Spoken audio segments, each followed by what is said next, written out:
wabarakatuh.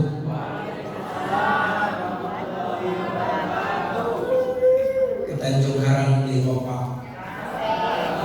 Jauh salamnya belum kompak. Saya doakan semoga yang jauh salamnya semangat. Insyaallah pergi haji dan umrah dalam waktu yang dekat. Amin. Assalamualaikum warahmatullahi wabarakatuh.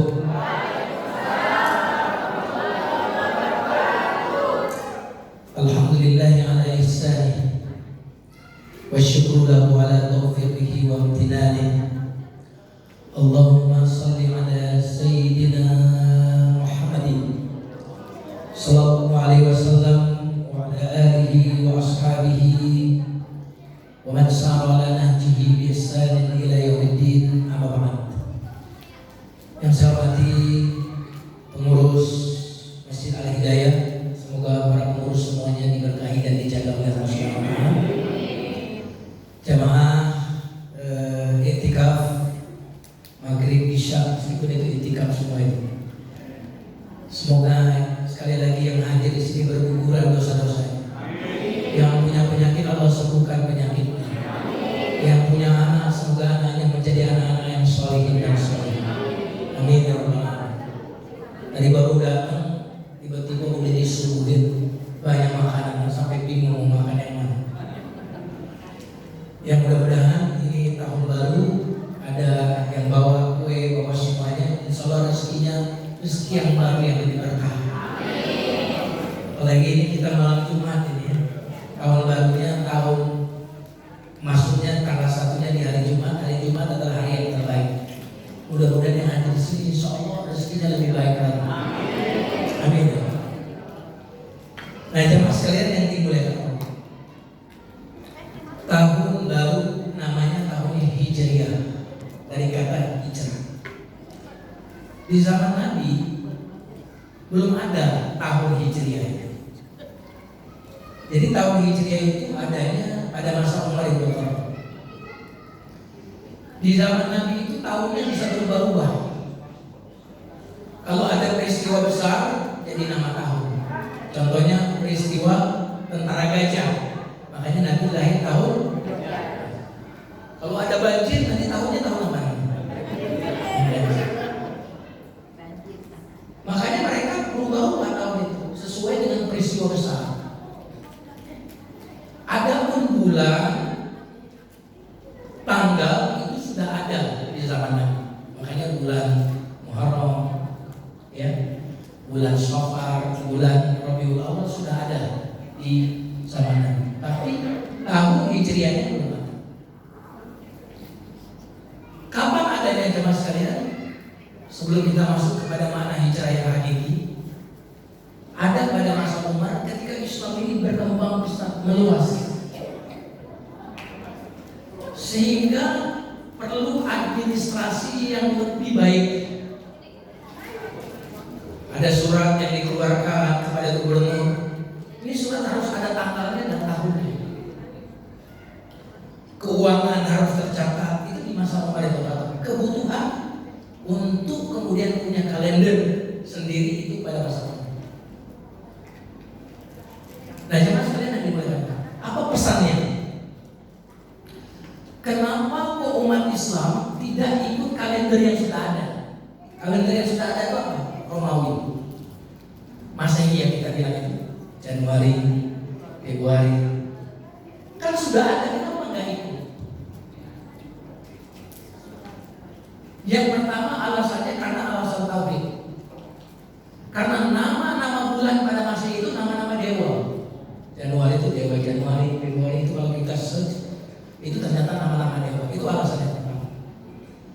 Yang kedua, umat Islam itu ketika berislam bangga dengan Islam, sehingga mereka nggak cuma pengen Islam itu di sholat doang, nggak cuma ingin Islam itu di ibadah ritual doang, tapi mereka bahkan kalender pun pengen apa? Atau begitu kalau kita jadi umat Islam.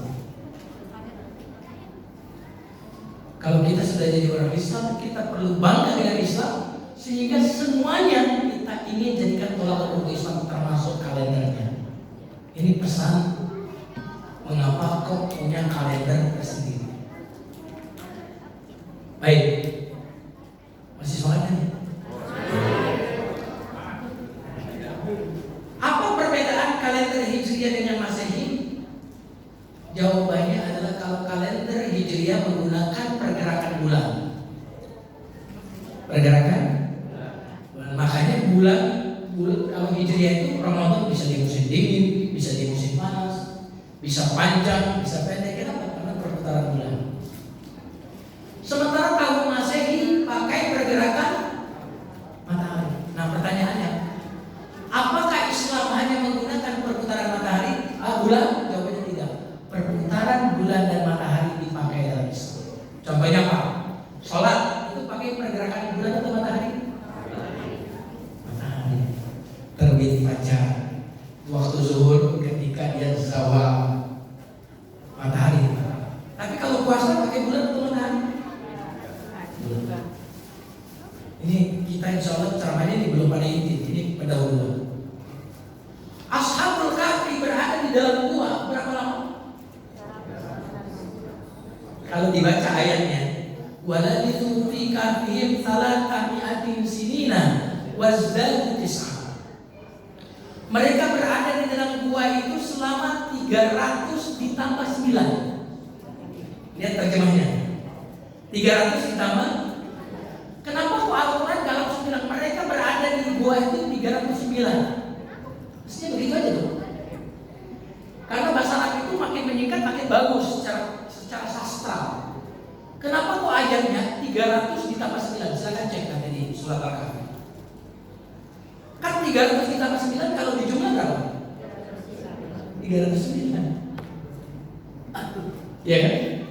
Tapi kenapa kok ayatnya bunyinya enggak 309, tapi 300 ditambah 9? Kenapa? Jawabannya hitungannya ada dua. Kalau hitungan pakai Hijriah, perputaran bulan, jumlahnya 309 tahun.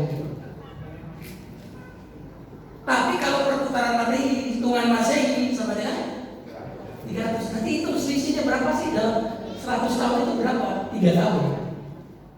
Selisih antara perputaran bulan atau kalender Hijriah dengan kalender Masehi itu 1 tahunnya berapa? 100 tahunnya berapa?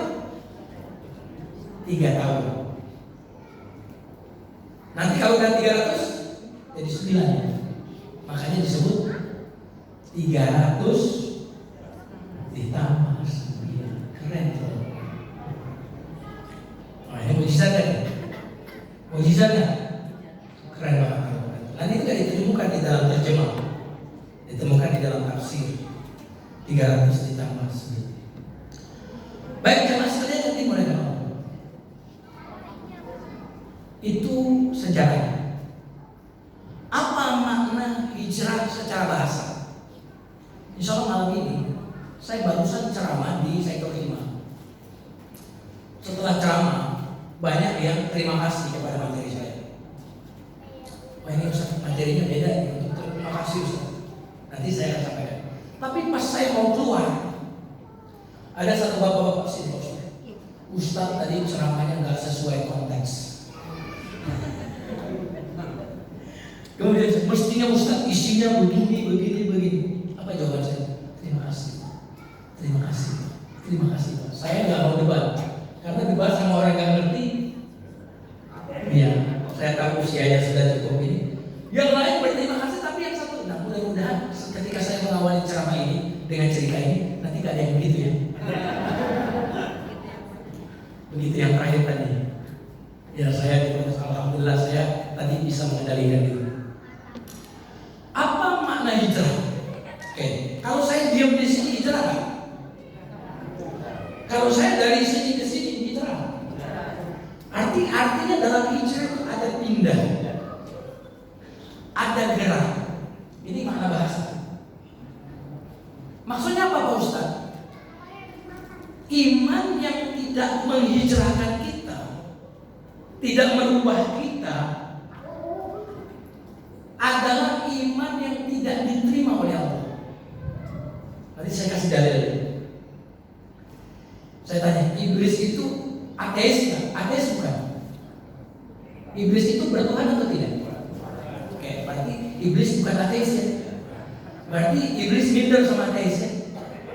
Gua aja yang iblis gak begitu banget. Berarti iblis bertuhan gak? Kalau iblis bertuhan, dia beriman gak? Siapa kira-kira Tuhannya iblis? Allah. Clear. Dalilnya apa? Ketika ditanya dalam surat Al-A'raf, apa yang membuat engkau tidak taat kepada perintahmu untuk sujud kepada Adam? Surah Al-A'raf halaman yang kedua, paling atas. Kata Ustaz tadi begitu. Halaman kedua, Surah Al-A'raf paling atas. Apa yang membuat kau tidak mau taat kepada perintahmu, kata Allah, untuk sujud kepada Adam? Coba iblis perhatikan. Aku lebih baik daripada Adam. Engkau ciptakan aku dari api, engkau ciptakan Adam dari tanah. Berarti dia ngaku Allah sebagai apa? Engkau ciptakan aku dari api, engkau ciptakan Adam. Berarti dia ngaku Allah sebagai apa? Pencipta. Berarti rukun iman yang pertama. Ya kan? Terus masih di ayat itu kata iblis apa? Ya Allah, anzirni ila yaumi yub'atsun. Ya Allah, panjangkan umurku sampai hari kebangkitan. Berarti iblis beriman gak ada hari kiamat? Beriman gak ada hari kebangkitan? Baca surat Al-A'raf. Berarti iblis beriman dengan rukun pangkal dengan rukun ujung. Rukun pangkal adalah beriman kepada Allah, rukun ujung beriman kepada hari akhir. Di Quran, kalau rukun iman gak disebut semua, pasti dua ini yang disebut. Kalau rukun iman gak disebut lima-limanya, pasti yang disebut dua ini. Wa minan nasi may yaqulu amanna billahi wa bil yawmil akhir. Kalau begitu KTP-nya iblis kira-kira agamanya apa? Pasti Islam. Gak mungkin Tuhannya iblis itu trinitas itu gak mungkin. Langsung bicara sama Allah. Nah, oke. Kalau demikian pertanyaan yang terakhir, iblis di tempatnya di surga atau neraka? Iblis beriman enggak? Tempatnya iblis di neraka bukan? Kenapa di neraka? Iman yang tidak merubah orang menjadi taat, iman yang tidak menghijrahkan orang, tidak merubah kepada kebaikan, kepada ketaatan, adalah imannya iblis. Saya akan bacakan satu ayat yang penting, surat Al-Maidah ayat 68. Kata Allah dalam surah Al-Maidah ayat 68, Qul ya ahlal kitabi lastum ala syai'in hatta tuqimut tawrah hatta tuqimut tawrah wal injil. Surat Al-Maidah ayat 68. Kata Allah, wahai ahlul kitab. Yang diberi kitab itu tiga agama, Yahudi, Nasrani, Islam. Apa kata Allah? Kamu tidak dipandang beragama sedikit pun hingga kamu menegakkan ajaran Taurat, Injil, dan Quran. Seolah lagi mengatakan, wahai Yahudi, klaim bahwa kau pengikut Musa ada artinya kalau kau tak mengamalkan Taurat. Wahai Nasrani, klaim kamu mengaku pengikut Nabi Isa, tidak ada nilainya di sisi Allah kalau kamu gak ngamalin Injil. Wahai umat Islam, kamu KTP Islam, ngaku beriman kepada Allah dan sampai hari akhir, tapi kamu tidak mengamalkan Quran, lastum ala syai'in, kamu gak dianggap beragama sedikit. Silakan baca. Jadi kalau iman pasif itu berarti niscaya iblis masuk surga. Ada nggak sekarang umat Islam yang merasa cukup dengan KTP Islam masuk surga? Ada? Ada. Berarti iblis masuk surga. Nah, ini makna yang pertama, hijrah. Hijrah artinya pindah. Pindah dari maksiat kepada taat. Makanya kalau zaman tahun 90-an, istilah hijrah ini tak populer. Istilahnya taubat. Saya pakai tahun 90-an ya. Kalau artis kemudian menutup aurat kita bilang apa? Taubat. Kalau kemudian preman kemudian udah rajin sholat kita bilang apa? Taubat. Kalau sekarang namanya apa? Bisa. Ini anak-anak sekarang. Gak apa-apa mau disebut taubat, mau disebut hijrah, tapi itu adalah perpindahan dari keburukan menuju kebaikan, dari maksiat menuju taat, dari mengumbar aurat menjadi menutup aurat, dari harta yang haram.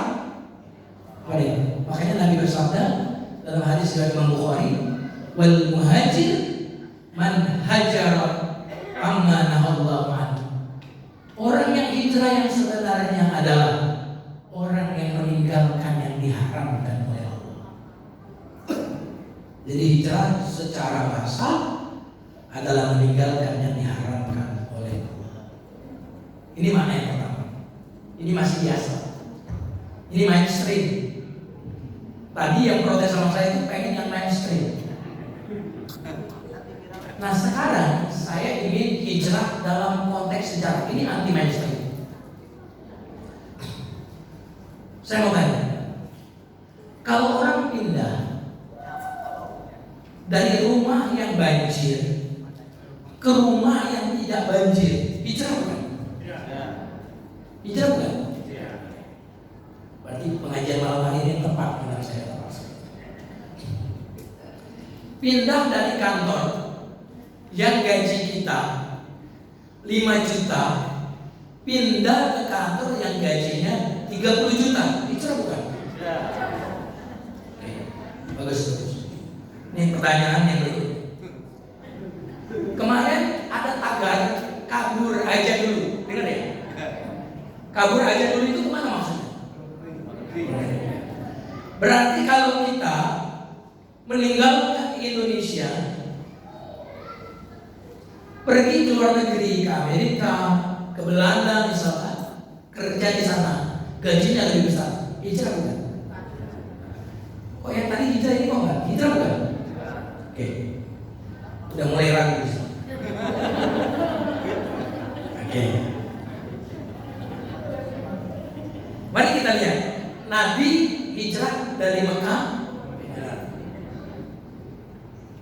Sahabat Nabi dan sahabat itu asetnya di Mekah atau di Madinah? Bisnis mereka di Mekah atau di Madinah? Nabi ada masalah nggak cari duit di Mekah? Enggak. Abdurrahman bin Auf tuh kayanya di mana sebelum ke Madinah? Abu Bakar kayanya di mana? Terus mati. Jadi mereka ini urusan duniawi di Mekah ini justru makmur. Sampai ada seorang sahabat yang bernama Suhaib Ar-Rumi. Suhaib Ar-Rumi itu bukan orang Mekah aslinya, pindah ke Mekah. Rezekinya rezeki kota, kayak kita ini dulu deso. Bener gak? Dari Bengkulu, dari Jawa, saya dari Sumatera Selatan. Wong deso. Pas ke kota rezeki kota kita sama Suhaib Ar-Rumi ini deso ke Mekah kaya. Abu Dzar Al-Ghifari juga demikian. Nah berarti pertanyaannya, sahabat Nabi di Mekah makmur gak? Dunianya terpenuhi gak? Kalau pindah ke Madinah, Madinah itu kampung atau kota? Kampung, pertanian makanya. Di Mekah perdagangan, di Madinah bertani. Kira-kira secara duniawi lebih bagus di mana? Mekah atau Madinah? Mekah itu metropolitan. Kayak kita sekarang Jakarta, BSD, ini Karawaci. Berarti kalau Madinah kira-kira di mana posisi? Tahu kan? Tahu. Terus apa lagi? Jongkol.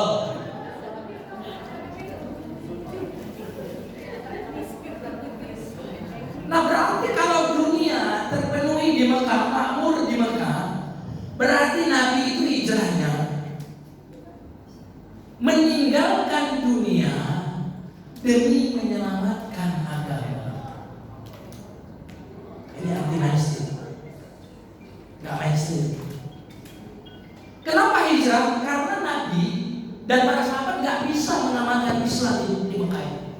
dibunuh. Ada satu keluarga, Amr bin Yasir dan istrinya dibunuh nih. Bilal disiksa, Khabbab dijemur. Jadi para sahabat Nabi nggak bisa ibadah di Mekah, bukan karena nggak bisa cari duit. Bahkan Nabi itu asal mau meninggalkan Islam ditawari 3 TA, harta, tahta, wanita. Yang penting meninggalkan Islam. Nggak ditawarin saja Nabi udah kaya. Abu Bakar sudah kaya. Jadi Nabi dan para sahabat itu problemnya bukan urusan duniawi. Berarti hijrahnya motifnya apa hijrahnya? Agama. Berarti semua orang yang pindah karena motif agama disebut hijrah. Karena kita ini rata-rata pindah sih kita, tapi motifnya bukan agama. Motifnya uang. Waktu tinggal di daerah Karawaci, apa yang menjadi penilaian atau kriteria tinggal di Karawaci? Apa itu? Apa? Prestis, mall, nyaman. Ada sekolah Islam nggak? Ada TPA nggak di sini? Di dalam komplek. Maaf. Waktu di komplek itu, waktu kita milih, ada masjid. Masjidnya ada TPA-nya, ada belajar Qurannya. Oh, rumah saya di Pondok Indah yang 1 triliun itu nggak ada. Oh, saya pindah ke Karawaci. Itu namanya hijrah.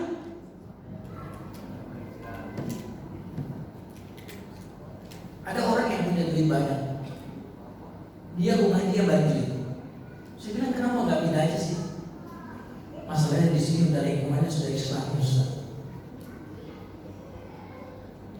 Iman saya kalau di daerah saya tinggal di sini terjaga, maka saya nggak pindah, Ustaz. Nah, jadi hijrah. Setiap orang berpindah melakukan sesuatu motifnya adalah Allah. Karena banyak orang pindah motifnya uang. Kenapa kamu ke sana? Karena saya dapat uang. Kenapa kamu dukung B? Karena saya dapat jabatan.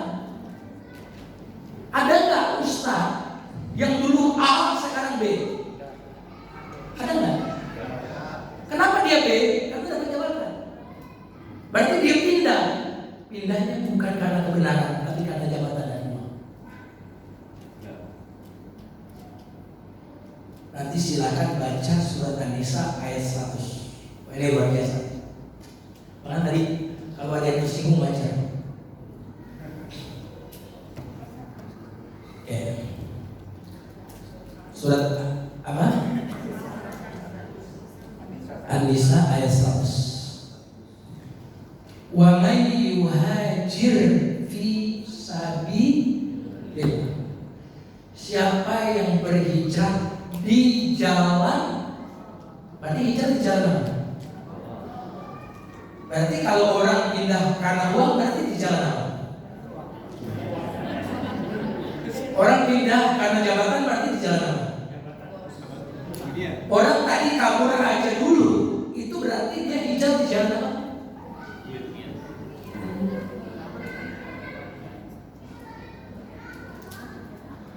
Subhanallah. Berarti kita sebagai umat Islam kalau mau pindah, mau bergerak, cuma satu pertimbangan, ini di jalan Allah.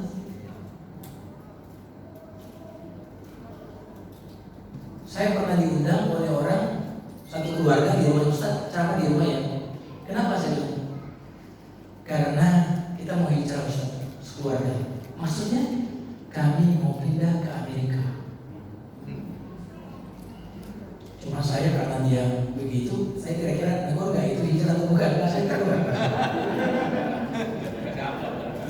Kita gak dapat amplop.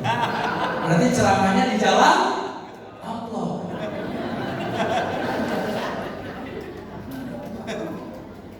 Saya alhamdulillah, ini cerita aja ya. Saya pernah 1 bulan di Belanda. Saya pernah 1 bulan di Australia. Ketika saya ke sana, Itu orang tua rajin sholat, rajin ikut ceramah. Tapi anak-anak mereka justru kemudian nggak beragama, menjadi ateis. Bahkan ada anak yang kemudian suka sama sesama jenis. Kemudian ada anak yang kemudian satu rumah tanpa hubungan nikah. Orang tuanya rajin sholat, orang tuanya rajin ikut pengajian, dan dia nangis ke saya. Saya bilang, berarti orang yang hijrah ke negara yang kita tidak bisa menjaga agama, berarti dia menempatkan anaknya dalam fitnah. Pernah dengar gak ayat fitnah lebih kejam daripada pembunuhan? Sayangnya fitnah menurut Quran dengan fitnah bahasa kita sehari-hari beda. Fitnah bahasa sehari-hari kita apa? Kalau saya dituduh melakukan sesuatu yang buruk padahal saya tidak melakukan, itu bahasa sehari-hari. Kalau fitnah menurut Al-Quran itu ujian dan godaan. Maka Allah berfirman, ketahuilah bahwa hartamu dan anak-anakmu adalah fitnah. Betul kan? Berarti Bapak suka fitnah gak? Bapak suka fitnah gak? Gak suka istri kan? Ketahuilah bahwa hartamu dan anak-anakmu serta istrimu adalah fitnah bagi. Bapak suka fitnah? Bahasa Al-Quran fitnah itu ujian dan godaan. Nah, kalau saya nempatin anak di sekolah non muslim, berarti saya menempatkan anak saya di tempat apa? Zaman jahiliyah, orang itu membunuh anak perempuan hidup-hidup. Fitnah lebih kejam daripada. Berarti orang yang menyekolahkan anaknya di tempat yang di situ agama nggak dipedulikan, walaupun prestasi akademisnya luar biasa, rata-rata 80% lulus universitas negeri, tapi di situ agama betul-betul nggak diperhatikan. Berarti kita telah menjadikan anak kita menjadi tempat fitnah. Kalau kita membunuh anak, yang kita bunuh fisiknya. Dan kalau kita menempatkan anak di tempat fitnah, kita membunuh agamanya dan membunuh agamanya.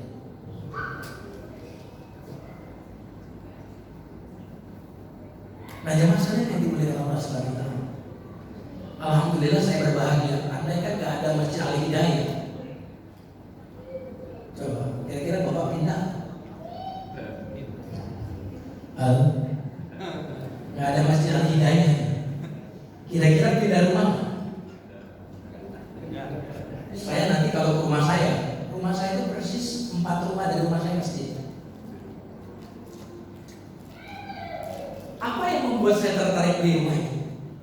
Pertama kali jatuh cinta, rumah, masjid, klik, langsung klik. Kata orang sana banjir, makanya saya pakai ini banjir. Saya beli justru saat itu banjir sudah berapa kali. Terus saya lihat kegiatan masjidnya bagus, kegiatan ada TPA-nya. Saya bilang saya jodoh.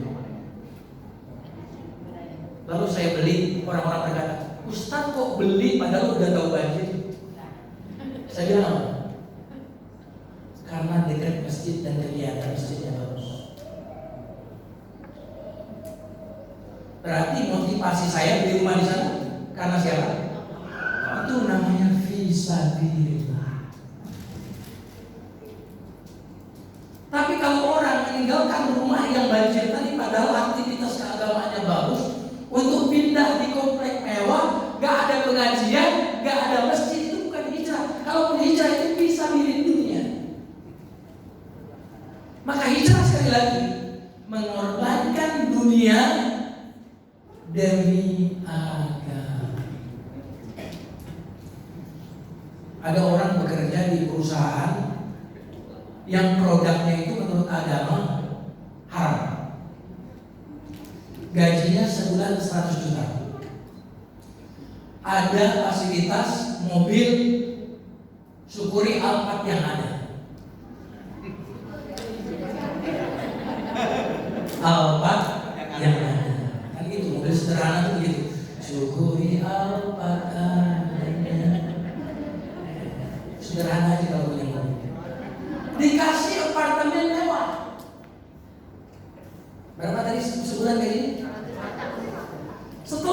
malam ini dia tahu bahwa produk perusahaan itu produk yang haram menurut agama.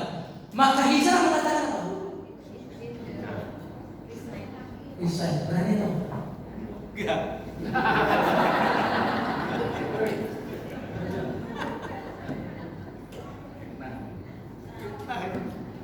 Itu hijrah. Dan itu yang dilakukan oleh Nabi dan sahabat. Waktu Suhaib Ar-Rumi mau hijrah, dicegat. Dia bawa sekian puluh kontainer itu hartanya. Kata orang kafir, mau kemana kau? Mau hijrah. Oh, kalau kamu mau hijrah, kami tidak akan izinkan. Lalu kata Suhaib Ar-Rumi, kalau kalian mengizinkan saya hijrah, ini sekian puluh kontainer ini saya kasih kepada kalian. Mereka tetap nggak boleh. Lalu Suhaib Ar-Rumi mengatakan, seluruh harta saya yang ada di Mekah saya kasih kepada kalian. Asal saya diizinkan untuk hijrah. Maka hijrah itu mengorbankan dunia demi agama. Nah, karena itu hijrah itu berat. Perhatikan lanjutan ayat 100 tadi. Allah menjanjikan sesuatu bagi orang yang hijrah ke jalan. Karena hijrah itu berat. Kata Allah, Pak, barang siapa yang berhijrah di jalan Allah, niscaya mereka akan mendapati di muka bumi ini tempat hijrah yang luas dan rezeki yang banyak. Berarti sebab rezeki yang banyak apa? Kan tadi orang hijrah berat 100 juta. Gimana saya tinggalin ini? Kata Allah, kamu tinggalin, aku berikan rezeki yang lebih banyak. Saya mau tanya, Nabi meninggalkan Mekah, setuju? Diganti nggak Mekah? Diganti Madinah. Mekah yang ditinggalin dikasih lagi nggak? Mekahnya dikasih. Diganti Madinah, Mekah dikasih. Kenapa? Karena kamu hijrah karena Allah, bukan karena dia. Makanya ada ungkapan para ulama, tidaklah seseorang meninggalkan sesuatu karena Allah, kecuali Allah akan gantikan yang dia tinggalkan itu dengan sesuatu yang lebih baik dan lebih baik. Nah, tapi kira-kira orang kalau langsung resign, langsung dapat 1 miliar? Hah?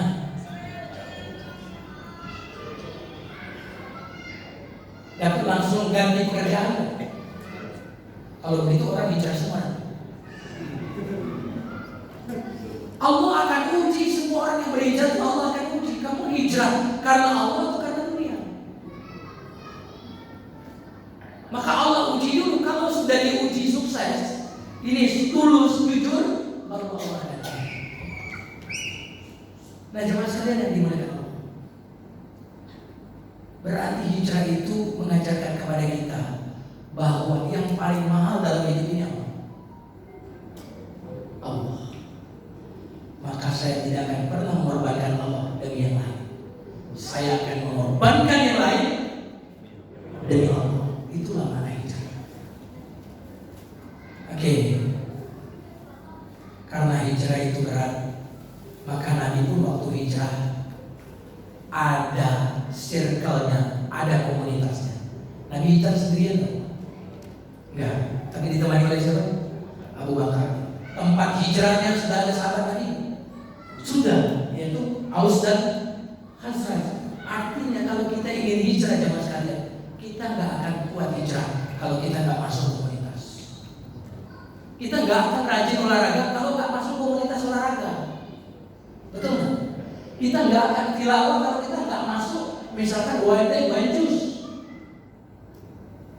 Kita tidak akan rajin tahajud kalau kita nggak masuk komunitas tahajud. Karena sendirian itu rapuh seperti bata. Kalau satu kita pecahkan mudah, tapi kalau bata itu sudah tersusun seperti bangunan, menjadi kokoh dan kuat. Maka bagi siapapun yang ingin hijrah, ingin istiqomah hijrah, maka cari circle orang-orang yang sudah hijrah, cari circle orang-orang yang baik. Maka insya Allah hijrah kita akan istiqomah dan akan terjaga.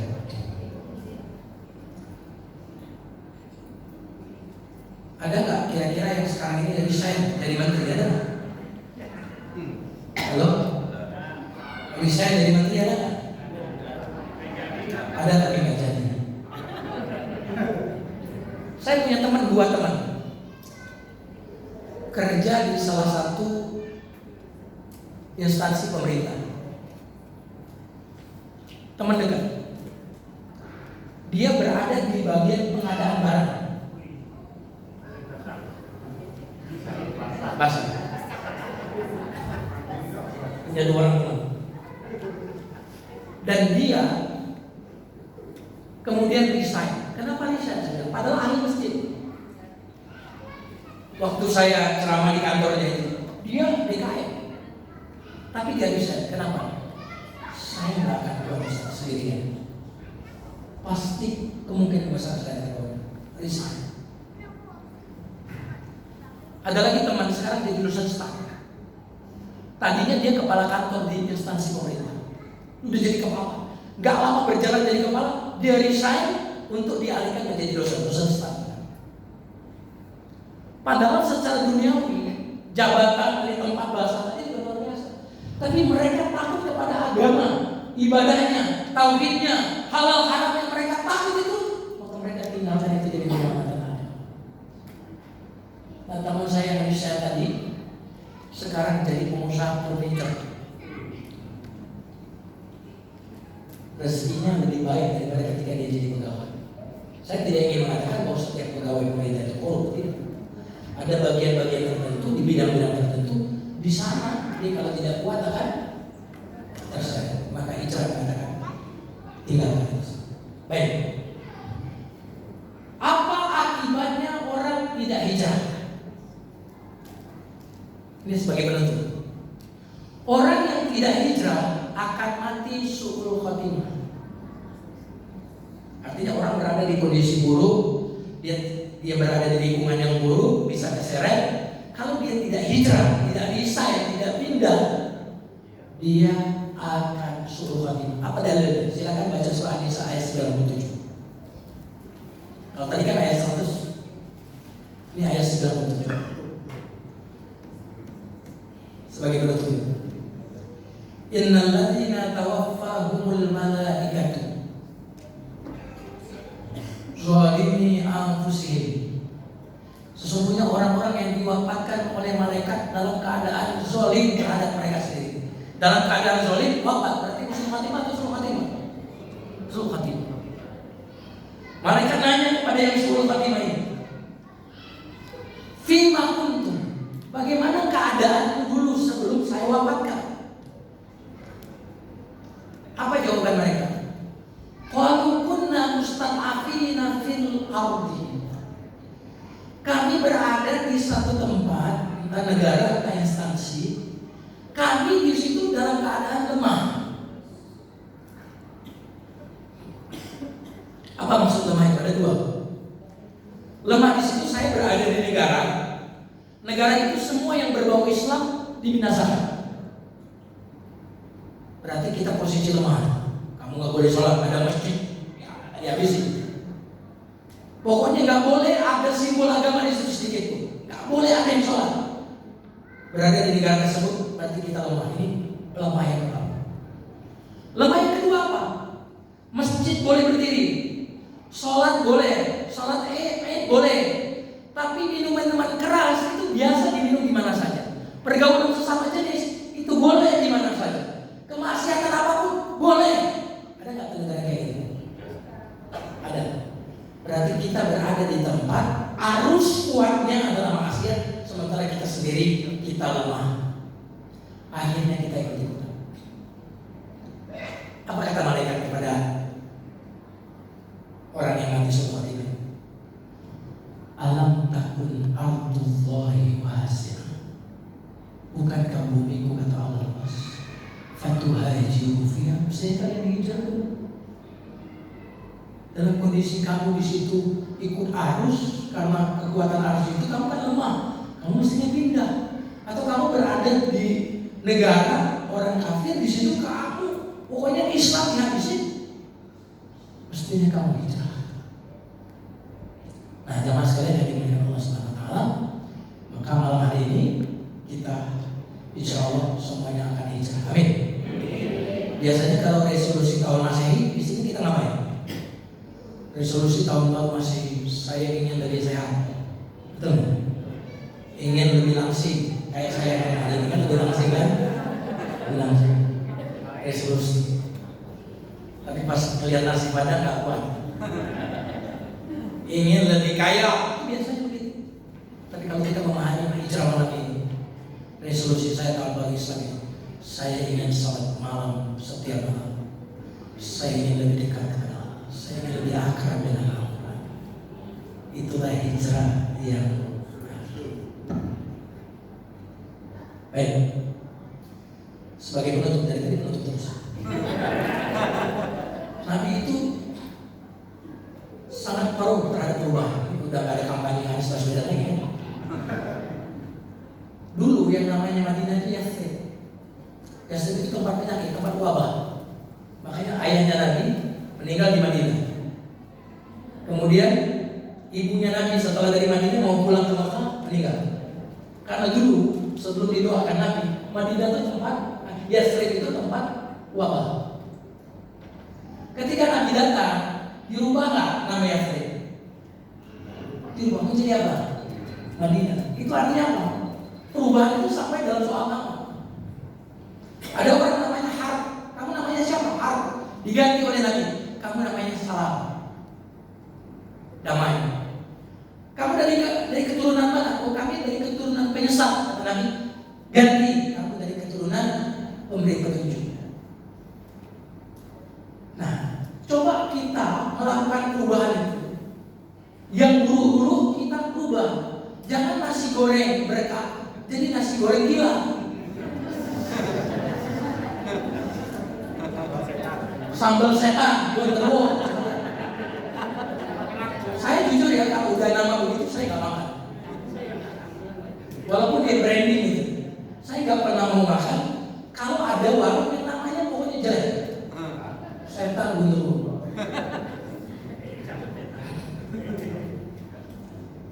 Nah, kenapa? Karena perubahan itu akan membuat rezeki kita berubah. Kalau kita berubah, rezeki kita jadi berubah. Contohnya begini nih, sebagai penutup.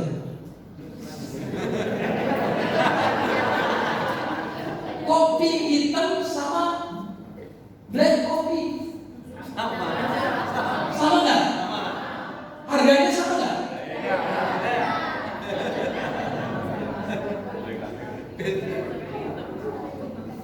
Air kalau udah dibotolin sama nggak harganya? Makanya kadang-kadang ya perubahan itu, Ustadz itu namanya Ustadz Abu Somad diganti jadi UAS. Beda nggak? Beda. Apa lagi? Abdullah bin Nasir, bedanya apa?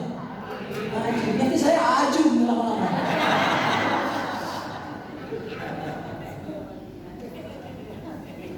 Saya kemarin ceramah di lembaga pengelolaan dana lingkungan. Terus pimpinannya bilang, Ustaz, ini Bapak ini, beliau ini selain pegawai di kita, dia MC profesional. Maksud saya, maksud Bapak gimana? MC profesional. Dia kalau hari Sabtu Minggu itu pasti jadi MC. Tapi ingat Ustaz, nama panggungnya beda dengan nama aslinya. Makanya kalau artis-artis ada nama panggung. Ustaz Abi Maki itu bukan namanya Abi Maki itu. Nama beliau bukan Abi Maki, anaknya Maki, dan kan Abi Maki. Artinya apa? Kalau kita mau berubah dalam hidup ini, menjadi lebih baik, rezekinya lebih lancar, menjadi lebih sehat, maka dimulai dari kita melakukan perubahan-perubahan dari sesuatu yang kecil saja. Maka hidup kita akan berubah. Yathrib dinamakan Madinah menjadi berkah. Maka anak-anak kita namakan dengan nama-nama hebat, nama-nama baik. Insya Allah itu akan menjadi doa bagi anak-anak kita semua. Ini yang saya bisa sampaikan. Terima kasih sudah mengundang. Saya juga udah kangen juga ke Masjid Al-Hidayah ini. Baik, karena diminta untuk doa, mari kita akhiri kajian kita pada malam hari ini dengan doa. Mari awali dengan istighfar dulu. Astagfirullah. Astagfirullahaladzim. Allahumma shalli ala sayyidina Muhammadin wa ala ali sayyidina Muhammad. Alhamdulillahi rabbil alamin. Hamdan yuwafi ni'amahu wa yukafi mazidah. Ya Rabbana lakal hamd kama yanbaghi li jalali wajhikal karim wa azim sultanik. Allahumma ij'al hadhihi sanatil jadidah sanatan la mubarakah. Allahumma ij'al hadhihi sanatal khair lana ya Allah. Allahumma ij'al khaira ayyamina.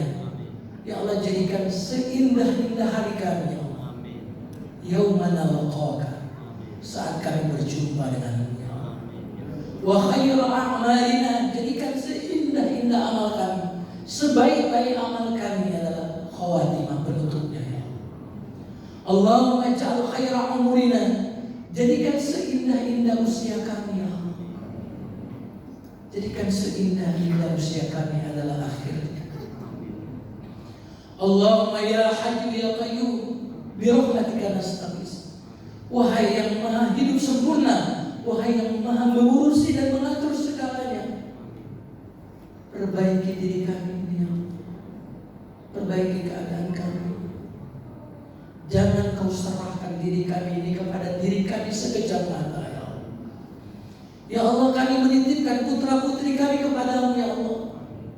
Jaga putra putri kami ya Allah dari segala macam keburukan, dari segala macam musibah, dari segala macam bala ya Allah.